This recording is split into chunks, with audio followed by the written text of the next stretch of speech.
kidding aside, ito ang pinakamahalaga. Usapin ng pera ng taong bayan. Mahalaga ba sa inyo yun? Dapat lang. Pera niyo yun.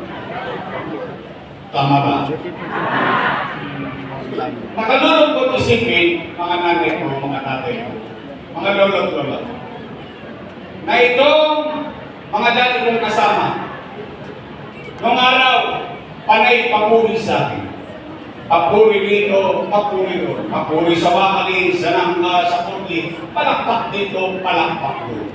Puro sila papuri na papuri. Ngayon, ako na ang pinakamasama sa paningin nila. Anong sabi?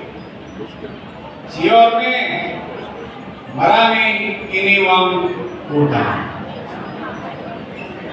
Narinig niya? Narinig ko rin yun. Sila may sabi no? Napanood ko din.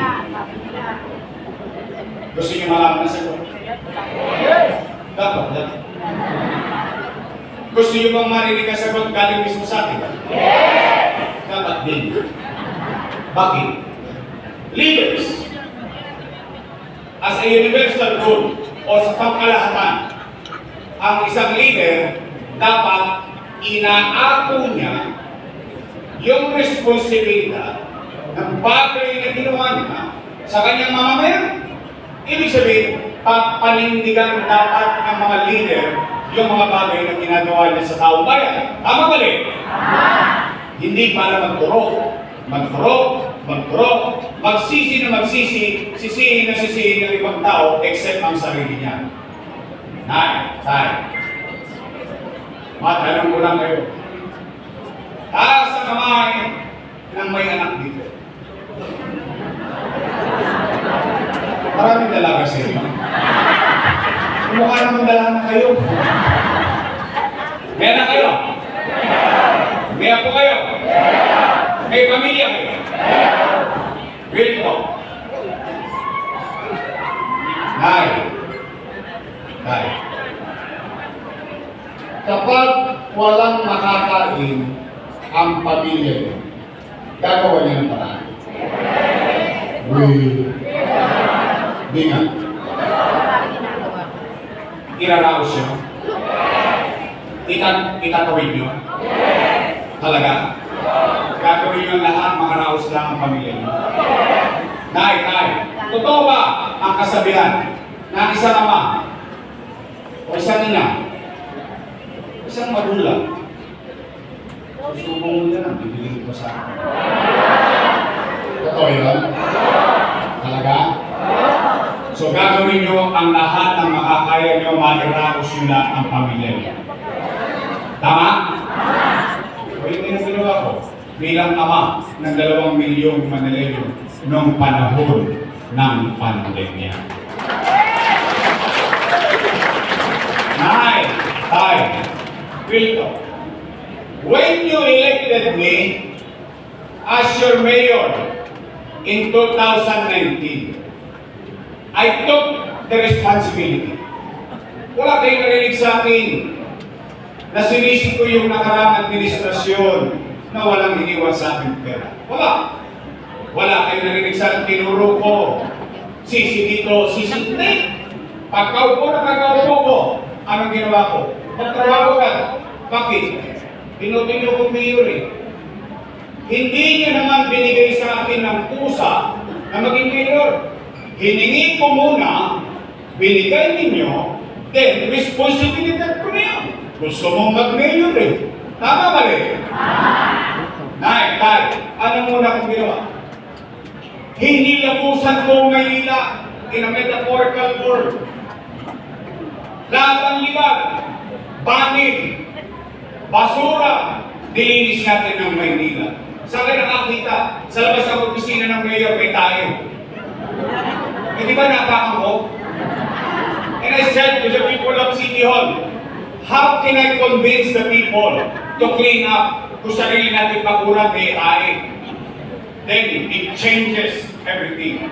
nadaanan ng Divisoria, nadaanan ng Recto, nadaanan ng Maluna, nadaanan ng Blooming Creek, nadaanan ng Carriedo. Umaaliwala sa tayo, in fact, yung ginagawa sa Maynila, naging national policy ng DILG. Ibig sabihin, ipinatutupad na yung nangyayari sa Maynila sa buong bansa. Kayo sa bulaang propeta. Totoo ba yun? Sinasabi ba ng mga matatanda?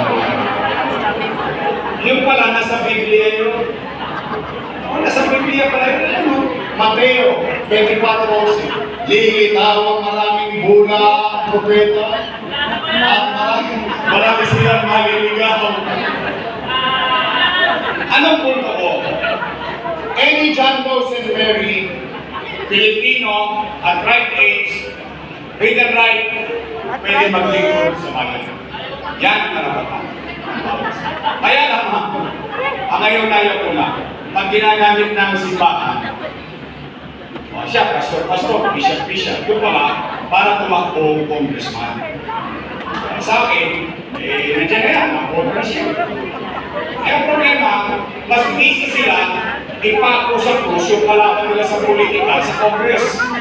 Imbis na dapat maging abala sila kung sinong distrito ang nire-representa nila. Tama mali?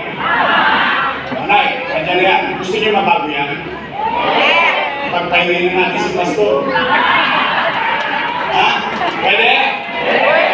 Ating Congressman Joel!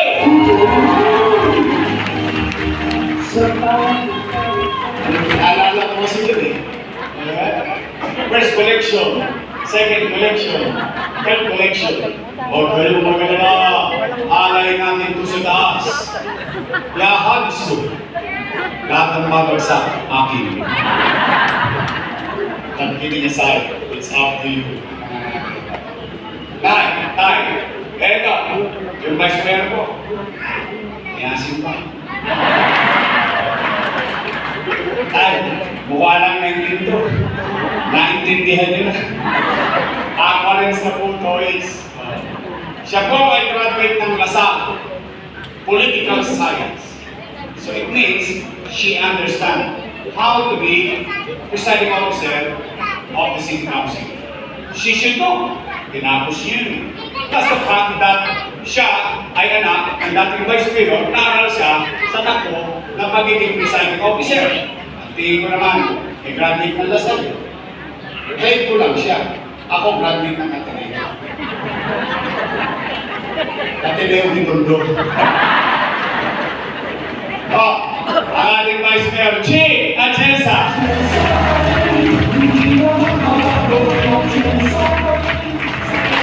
Nakakagulong ko. Ay!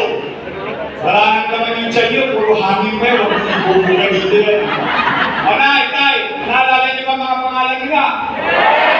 Baka makalimutan ninyo. Sige, pagdating ng araw ng paghuhukom. Mayo. Total, dalawang grupo lang naman ang pagpipilian nyo. Unang grupo, Yormes Choice, matamis. Kabilang grupo, Ladies Choice. Alam ko may sabi nyo. Ang ating paglabas. At syempre, na-acknowledge din po natin, kasama rin po natin ang mga nominees ng Kaunlad Pinoy Party List, si Kuya Choi at Sir Cap Kim. Cap Ricky. Hello po, sir. Kaunlad Pinoy Party List 133 sa Batok.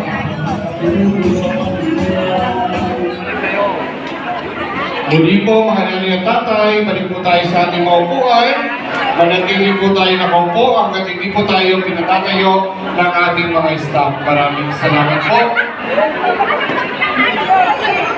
At muli po, sa ngalan po ni Yormes Moreno Dumagoso, Vice Mayor Chi Atienza, Congressman Joey Uy at ang Yormes Choice, maraming salamat po mga nanay at tatay sa oras na ibinigay niyo po sa amin para makasama kayo ngayong hapong ito. Maraming salamat po.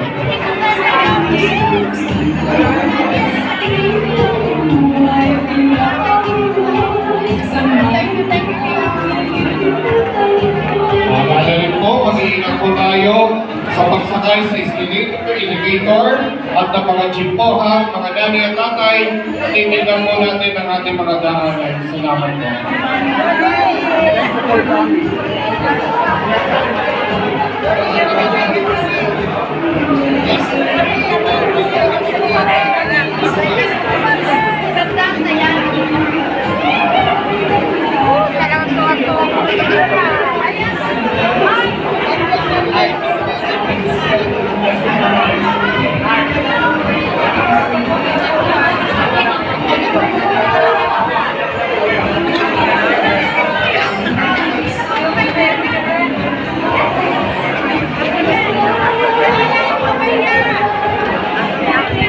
Hindi po mga nanay at tatay. Hintayin po natin ang ating mga staff. Kaya assist kayo, kung tatayo na po kayo at lalabas.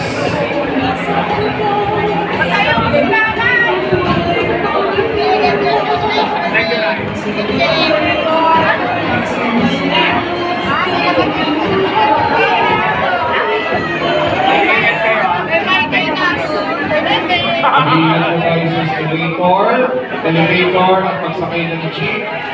Tingnan po natin ang ating mga dinadaanan. Thank you.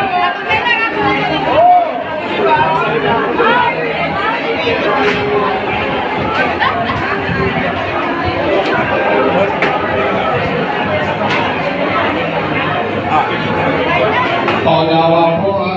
Kaya po tayo gagdahan kasi mabubulunan po yung labas ng mga escalator, makakapagpapos tayo. Kaya mas hindi po tapos natin, pero mabilis natin. Sige, sa akin. Kasama yung may ulit na makakapalitan natin. Okay? Ha? Yawan nyo.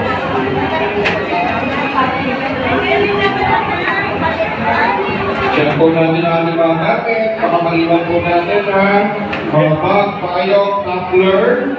Kanina, pinakaliwan ng cellphone, check po natin ang ating mga personal na gamit ang aming at